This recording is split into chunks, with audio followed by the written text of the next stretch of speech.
You come with the truth and you don't hold back. Making content online, you can make a ton of money doing it. You see the launch video, everybody does the review for the launch, and then you never see that person again. If you own a Red, you'll get more production jobs, or you'll make more money. You've never hit adversity and it shows. Hang on one second, my camera overheated. So today we have on Mr. Kofi, and when I tell you, if you haven't checked out his channel before, which I'd be surprised if you haven't, you will find knowledgeable videos. You'll also find videos that cut out the BS, which is something that I absolutely love. There's almost no fluff in these videos. It's just straight knowledge, straight information. And I actually love this the most about his channel, and because it kind of mirrors my channel, is like if you look at it, depending on when you hop on, sometimes he's shooting Sony, sometimes he's shooting Red. And in his most recent video, he actually took a look at the new Blackmagic Pocket Cinema camera, 6K full frame camera. So this means he's getting diversified in the cameras that he's shooting with. And that just means that he's going to be more knowledgeable when it comes to giving advice. And so I'm really excited for the first time on this Uncensored show to bring on my very good friend, Mr. Kofi. So happy to have you, man. Yeah, man, this is a lot better of the live stream that we tried to do like months ago. So you could actually see us. There's no chop out and anything like that. So it'll be a good one, man. Yeah, man, I'm really excited to have you on. And I mean, pretty much since we started the show, you were on the short list as somebody who I wanted to get on here because, I mean, yes, this is the Uncensored show. And sometimes getting, creators to give their uncensored, unfiltered opinions can be tough because I get it. There's brand deals and there's connections and all that stuff. But you're one of the guys I know who comes with it. You come with the truth and you don't hold back. And I really appreciate that as a friend, but also as someone who I know I can call if I need some insight. I know you're going to just give me the hard truth. Yeah. And I mean, the thing about giving the hard truth and being objective is that you don't have to be inflammatory about it. You know what I mean? You could not like something, but also not scream and swear about it at the same time. And both things can be true at the same time. And I think what ends up happening with especially with gear culture and stuff like that, is that if you're not absolutely crapping on something, then it's not your true opinion, where it's this thing I might not like, but in the grand scheme of things, will I really care about it in certain situations? But we'll get kind of into that stuff later. Yeah, but I think that's super important for you, and I think anyone who calls themselves a reviewer, myself included, I think it's very important that you can give your opinion, but also understand that just because I don't hate it doesn't mean it's not my honest opinion. Some things you like and some things are just kind of meh, but it could be great for others. And so you speak that for those other people, even though for yourself personally, it's maybe not the best tool. And I think I experienced that with you more so when you switched over from shooting on the FX6 and switched over to the Komodo X. Not because you were saying that the Komodo X was necessarily a better camera, but it was on your creative journey, you wanted a new challenge. And you were like, I just want to try something different. And you were very honest and clear about that in your videos. And then from there, you got the KX and didn't release a video for, I think, maybe a month or two, because you were like, I need to fully involve myself with this camera before I even talk about it. And all those things, I believe, lean towards you being a great source of knowledge when it comes to actually looking up reviews. Also, I think there was a sense of also when I was putting out those videos where it seemed I didn't want it to seem like getting the Komodo X should be the goal. You know what I mean? And and you probably experienced the same thing. And I'm kind of in this weird situation now where I've become almost so camera agnostic, where I'm I kind of just want to sell everything and then just use things as I borrow and rent them, because getting on YouTube, especially in this space, there's no lack of being able to rent and borrow things whenever you want to. You know what I mean? And then that way, one, my house is way cleaner. I actually have, there's 3 camera bodies on my desk currently, and that's not all the camera bodies that I have in my house. So in the idea of okay, let me clear the slate and get rid of everything. But say I have a documentary that comes up and I know it's going to mostly be on sticks, and maybe I'll shoot easy rig. Then in my head, I'm okay, well, I could shoot the Venice one or the Red Raptor or the Red Komodo. And based on what I know about that camera, I could still speak on it, but I'm still picking the right tool. I just didn't spend $50,000 on it, kind of thing. And I could still give the information and know about the tool and still give it to you without necessarily having to have the financial burden. And that's kind of where I am now. And that's why you're going to see a ton of different cameras, but like also what I want to do with the channels, and you probably see the same thing and everybody has, you see the embargo video, you see the launch video, everybody does the review for the launch, and then you never see that person again, and you never see that system. But those Right. people have bought the camera and they're like, well, I have all these questions now, or there's things like I want to know after. Well, what do I do now? And then you go back to those videos and there isn't like a follow-up video. So like I actually set in like minimum. So like if I get a new camera, like the Blackmagic 6K, I will not kind of like move on, I guess, to another system until 10 to 15 videos are out. So that way I know. Cam, it's definitely me. Let's pull up Cam's question. I don't know. Brandon works out. I don't know. Brandon works out. I don't know. I'm getting. Okay, so what's your top? What's the top? Let's put it up. Set it up. We got to set it up.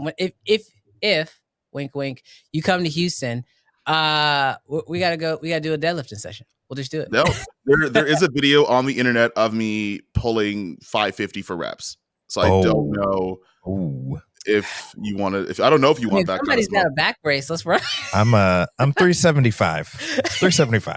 I think the highest I've got up to was just short of 7.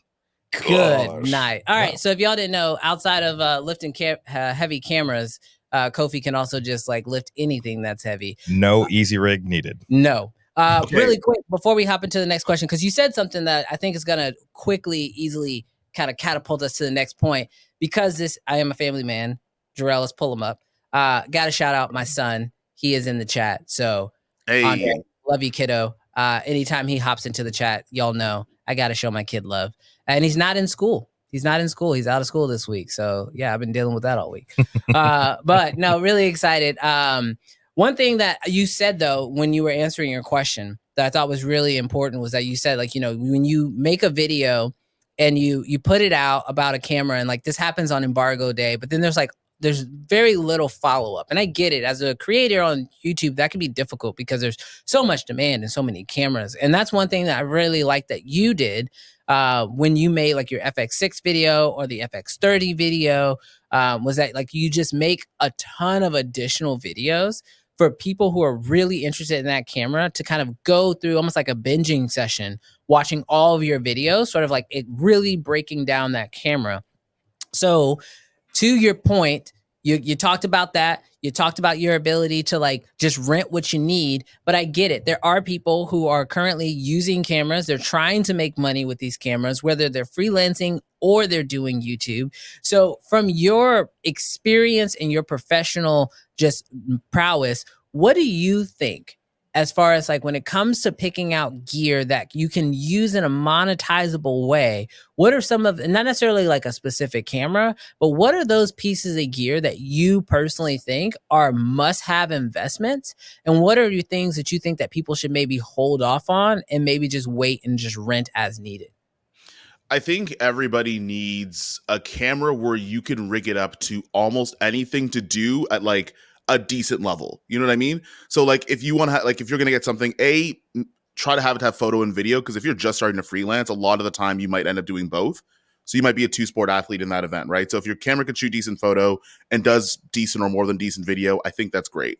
But try to have a system where like if you do want to just use it as a vlog setup, because making content online, you honestly could make a ton of money doing it. In fact, you could start to replace some of the freelance jobs that you might not be interested with making content over time. So you need a system, if you're only to pick one, that actually makes the most amount of sense for that. The other thing is just getting really good audio. I think most people don't pay attention to getting good microphones or even getting the microphone that's appropriate for what they're going to do. But like everybody knows this at this point, where like, or a lot of people know at this point, that you can get away with maybe not having the all intra or raw format in terms of your video if your audio quality is really good. But if you have trash audio, it doesn't matter. Like you could shoot on a Red Komodo X. If the audio is trash, that you're stuck with it, right? So something that is easily to grow with you, because if I have like say something like and I don't want to be specific to the camera, like everyone knows I use the crap out of the FX30. The reason why I liked that system was if I wanted to have it as a vlogging camera or a live stream camera or something that's one lens, a microphone at the top, does a great job. If I want to rig it up to a gimbal, does a great job. If I want to rig it up as like a handheld thing, does a great job. You have the option, like you have options that you can move yourself up and then kind of treat it like, and I don't know if American universities have this, but they have something called an undeclared major where like you're just taking classes, right? And then your second year, they're like, what do you want to do? You can use camera, like your first camera kind of like that to determine what kind of shooter you are. And then you upgrade based on what kind of shooter you are, not necessarily the Mark II of the camera you have, if that makes any sense. Absolutely. That makes perfect sense. And I hope for those of you guys who've been tuning in week to week to week, this is like one of the things that like I always struggle when people reach out to me and they ask me, what's the best camera? What camera should I buy? I honestly, I hate that question because it requires me to actually ask you so many additional questions. And so out of context, that question can't really be answered. And Kofi is saying the same thing that we heard Justin Porter say, that we heard Brittany say, that we heard Marcus say, that we heard Michael Tobin say. And it's like, picking the right gear really does come down to what you plan to use it for. But what I do like that Kofi mentioned was that like for him, the FX30 was sort of like a, you know, it's an everyday camera. He can use it to vlog with, he can use it for productions if he needed to in a pinch. And so it's a great starter camera that can kind of do it all. It could technically take photos too. And so for him, it's like a great little camera to have. But as he mentioned earlier, if the project calls for it and he needs to rent a Venice or he needs to rent a Raptor, he now still also has that flexibility to do that. And so I really do think that that's something that's a nugget that like you just dropped that I hope everyone really understood was that like your first camera or a good camera to start with is kind of more of like a jack of all trades, maybe not necessarily a master of any.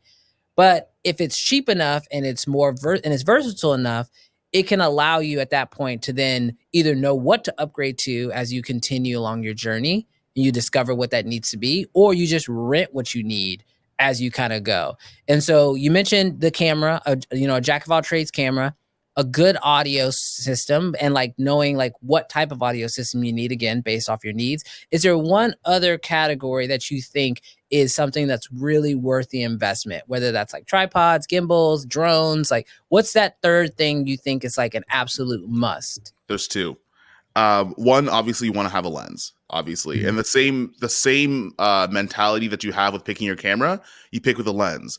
Pick something with a decent zoom range. Like you can get some of the more affordable 2.8 zoom lenses, whether you want to get a super wide or a 24-70 type look. You can get one or either of the both. Whatever focal length you think that you shoot the most at, that's the prime lens you buy later. So when people are like, should I get a 50 mil? I'm like, get a 24-70, shoot on it a bunch, and then you'll be able to tell yourself whether you want a 24, 35, 50, or an 85. And then the other thing is, what I didn't do in the beginning is I didn't invest in a good tripod. And I ended up having to buy tripod after tripod after tripod because like the ball head stopped working or the plate doesn't stick on just as good as it did when I first got it.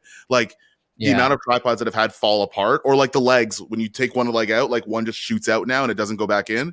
Investing in a good tripod, because if you are freelancing, you're not like, and like this is anybody that doesn't shoot like sports and fitness content, you're more than likely not sprinting around shooting handheld.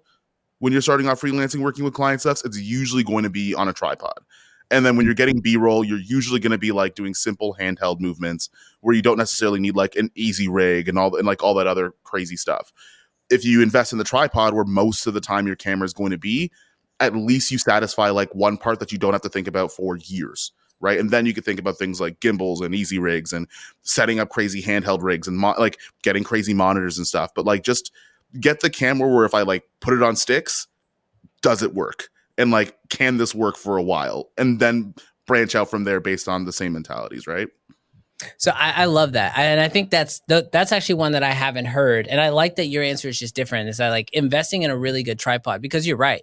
I mean, I always tell most people, like, if you want to make money shooting with a camera, the best thing you can do is get really good at shooting interviews, because it works in every industry, and that typically means that your camera is going to be sitting on sticks for a lot of it, and so like investing in a really good tripod system is going to help you. And we have this saying here is like, buy nice or buy it twice. And, especially with tripods, there are a lot of really cheap models that you can find on Amazon. And I think, it's kind of like what's in the Spider-Verse. It's like a canon event, like Yeah. for a filmmaker to buy a crappy tripod and have it fall apart on them at some point. We're trying to keep you from having to go through that canon event, but I'm pretty sure, I mean, people in the chat will probably attest that like everyone's probably had that one piece of gear that like fell apart on them. Uncle Ben. Yeah, it's the, Yeah. uncle, the Yeah. tripod is your Uncle Ben moment. Yep. Oh, Jarrell. No, a memory card failing's your Uncle Ben moment. That is traumatic. That is traumatic. I will agree with you on that. In every video I mentioned about like one card slots, people are like, "Oh, that's not a big deal." I'm like, "Oh, you've never had a like it. You've never hit adversity, and it shows." Because I've had a card fail and not have 2 card slots, and then you have to just sit with this mistake that's out of your control. You have to explain to somebody else, and you lose money, and you have to buy a new card. Like it's just a compounding amount of trauma that happens. So yeah, that's one of my things. So with that said, it's a weird transition here, but you decided to try out Reds. And so I've got to ask you, you know, obviously when you go to a Red system, like you just broke down the FX30 and why it's so great, but you decided you wanted to give Reds a go and you decided to look into that. Now, obviously there's always been this like idea, this stigma that like if you own a Red, you'll get more production jobs or something like that, or you'll make more money if you buy a Red. And I would love to know, like for you, because I know you do YouTube, but you also freelance as a DP, cam op, and you do a couple other things as well. Like, what was your mindset with deciding to go to Red outside of you just wanted a challenge? Because I know as filmmakers, we get bored shooting the same stuff over and over again. And so like a challenge is cool, but a challenge doesn't make you drop, you know, probably like $12,000 to $13,000. So like, what was your mindset of saying like, okay, I'm gonna move into Red and forego some of the things that I've been used to with the Sonys, like autofocus and multiple card slots and integrated audio systems. What was that journey like for you? Why did you make that jump? So initially, I think I kind of did get it for the same reasons why people buy Teslas when they have a Honda Civic. You know what I mean? Like you have a Honda Civic, and you're like, you know what? Like things have been going well. There's this thing that I'm interested in. Screw it. I'm just going to pull the trigger because I can. And it's not like I'm not going to be homeless after doing so. So screw it, whatever. In terms of does it make you more money? I would be lying to say that it didn't because I had camera op jobs on Red systems almost directly after. Maybe that was coincidence. Maybe that was something else. But I started working to that ecosystem. And what was nice about it is that like because you're working in those ecosystems, people know. So even if you upgrade, downgrade, get rid of the system, there are other people that are like, hey, I need a cam op that knows how to use this, right? And in my mind, if you know how to use everything, then it never hurts you, right? And I think as like content creators, we have a unique opportunity where like we get to literally use anything. Like Brandon, if you called up Sony and you're like, hey, I want to try the FX6 this week, they're probably not going to say no to you, and it wouldn't hurt you to know how that works.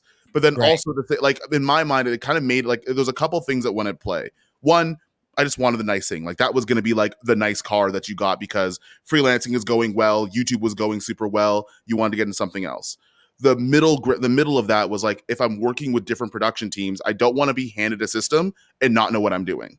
Right. So I wanted to make sure that you open up those horizons where, yeah, if someone says, hey, we only are working with Komodos and stuff like that, or only working with Red Raptors, which I have a weird story about, then at least I know how to do that.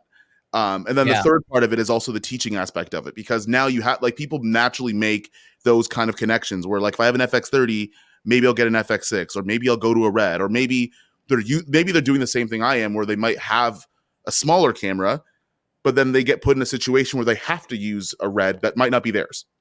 Yeah. But if there's go ahead.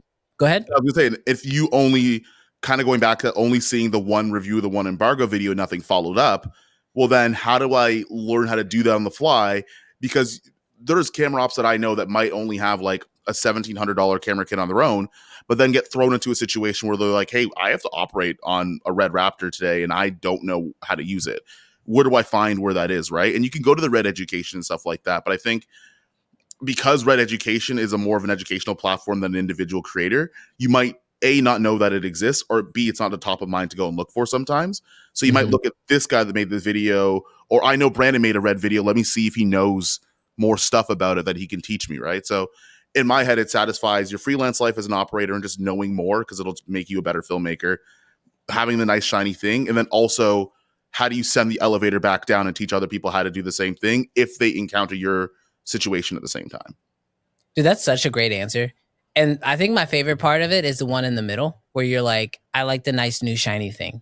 Yeah. Because I think so many people forget or they don't really like rationalize like how nice sometimes it is just to have something new. Like, I think I'm one of those weird people that tell people, like, if they're like, yeah, I'm really thinking about getting, a Leica or a Red or, and I'm like, hey, if you got the money and you want it, like, I honestly think that sometimes that could be a justifiable reason because enjoying your tools will inspire you to use them more, which will ultimately allow you to practice more and make you better at what you're doing. And so I personally am one of those people that like, I got into the Red system because I wanted to. Now, yes, there were some logistical reasons. My company, it would help a lot.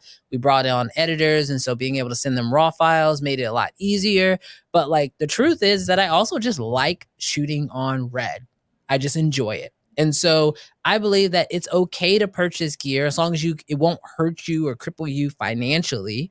But I think it's okay as creators to buy tools that we enjoy using or that we think we might enjoy using because it literally might also inspire you to want to go out and create even more with that tool. Yeah. And obviously all the other things that you mentioned as well are definitely great reasons to have it. But I absolutely think that like, yeah, it's okay to buy into a system because you like it. I think that's okay.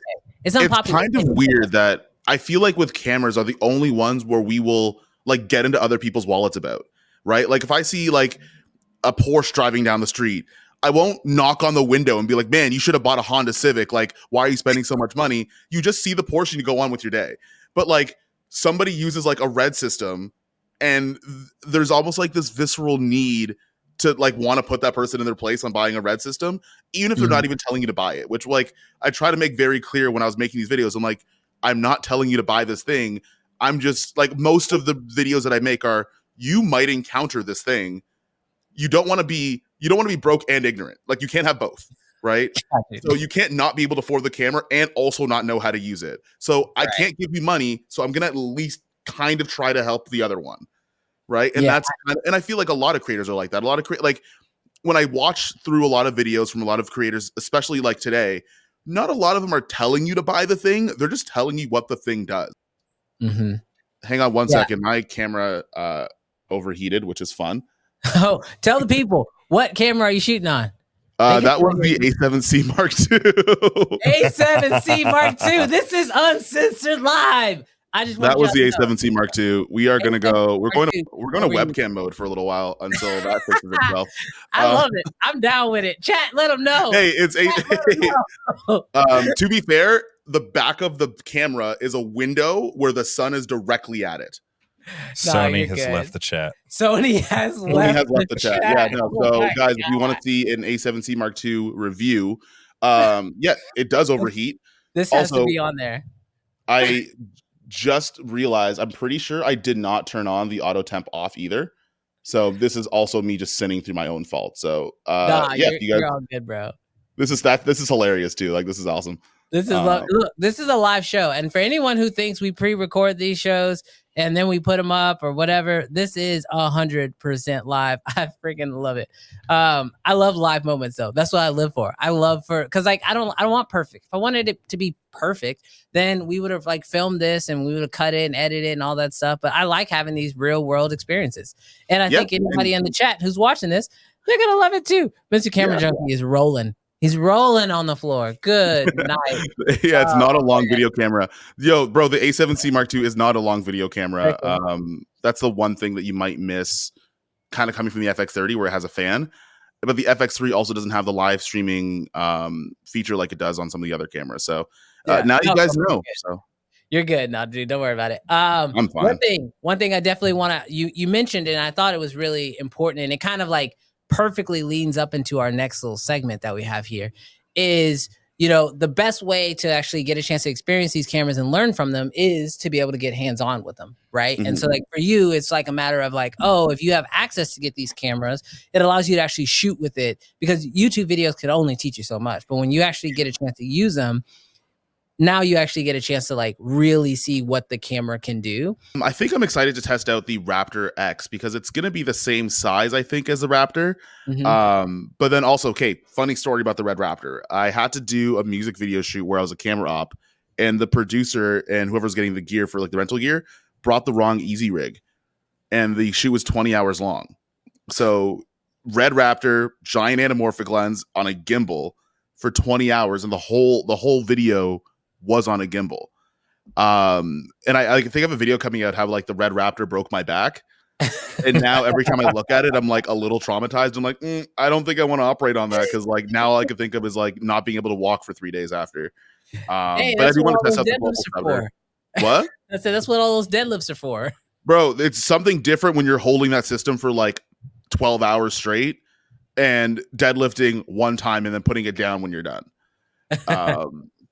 But yeah, no, I think it's really cool that Red's kind of at a place where they don't necessarily have to put gigantic like steps inside of their cameras, but some of those like little gripes, you're like, I kind of wish they had like a global shutter on the Raptor. Like, all right, cool, we'll do it next year, and then they satisfy those things. Like everything Red's kind of done have been like incremental things because they started off so high, where now you have pretty much everything that you kind of wanted from that system in that system. It's hard to like put your finger on until you've used it. Like you might like if you're shooting like sports or action, like I shoot a ton of handheld stuff, but the first time I used it, I was like, something about this looks good. Not like this webcam, but something about this looks good, and I couldn't tell you what it is, and I couldn't figure it out for the life of me. And then someone's like, "Oh, that's a global shutter." I'm like, "Oh, okay." Like it does live up to the hype, right? Because when I don't know, there's even when you're shooting handheld and you see like when you feel the frame kind of move too far from one side because of your handheld shake, you're like, that doesn't look natural or normal. But then when you use a global shutter, you're like, oh, that would kind of make sense as to like when I'm looking with my eyes and I'm taking a step, sometimes like it goes a little bit, right? So it does look really, it's something you have to experience on your own. I think it's hard to like tell somebody what global shutter does until you actually use and that's why I think getting hands-on with these cameras is absolutely crucial. But thank you so much, Kofi, dude. I really appreciate you hopping on here today. Thank you for taking the time, answering the question. Guys in the chat, tell Kofi, thank you so much for popping in today. Also, do us a huge favor. Go check out his channel if you haven't already. His name is linked in the title of this video, so you can literally just click on his name in the title. It'll take you directly to his channel. Go give him a subscribe, especially if you're a Sony shooter. But if you're not a Sony shooter, the thing you're going to like about his content is when he talks about stuff that's not Sony, you know it's coming from an honest place. As you guys know, he's got rebuttals on rebuttals. He's got opinions on opinions. And he's not going to hold back. He's just going to tell you the truth. And that's the reason why I like his content. And I think that's why you guys should definitely check it out.